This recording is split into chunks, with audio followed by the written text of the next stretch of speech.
युवाओं के साथ, उनके भविष्य के साथ जो खिलवाड़ हो रहा है, जो इन्होंने बना रखा है, कौशल रोजगार निगम बनाया है। उसका क्या काम है, जैसे अध्यक्ष जी ने बताया, ना तो रिजर्वेशन है उसमें, ना पक्की नौकरी है, ना पेंशन है, कुछ भी नहीं, तनख्वाह आदि से कम। ये क्या भ्रष्टाचार का अड्डा खोल रखा है। ना उसकी कोई मेरिट है, कोई मेरिट नहीं है, जिसने मर्जी कर दे उठा के। तो उसका नतीजा ये हुआ कि आज हरियाणा में 2 लाख पक्की नौकरी खाली पड़े हैं। पक्की नौकरी नहीं दी, ठेकेदारी दे रहे हैं। हमने ठेकेदारी सिस्टम खत्म किया, ये सरकार खुद ठेकेदार बन गई। हमारे युवाओं को ठेके पे इजराइल में लड़ाई में भेजोक रही है। आपने देखा होगा, पढ़ा होगा। तो ये है। तो भाई हमारी कांग्रेस की सरकार आएगी तो 2 लाख बच्चों को पक्की नौकरी देंगे, हम सरकारी नौकरी देंगे, ताकि हम नौकरी मिले। जैसे दलाल साहब ने कहा, भाई खास ख्याल रखना है। यहाँ पहले भी जब मौका मिला पूरी नौकरियां दी हमने, आगे भी देंगे। इसी प्रकार से किसान की बात, किसान का इन्होंने कहा कि 2022 तक हम किसान की आमदनी दोगुनी कर देंगे, वायदा था इनका। अब है 2024।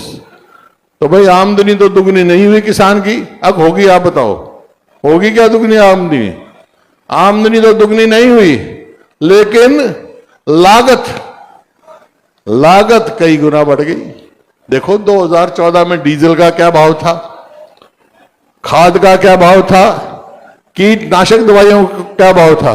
कोई टैक्स नहीं था हरियाणा में इन चीजों पे किसान को। और डीजल पे वैट 9% था, जो इन्होंने आज 18% कर दिया।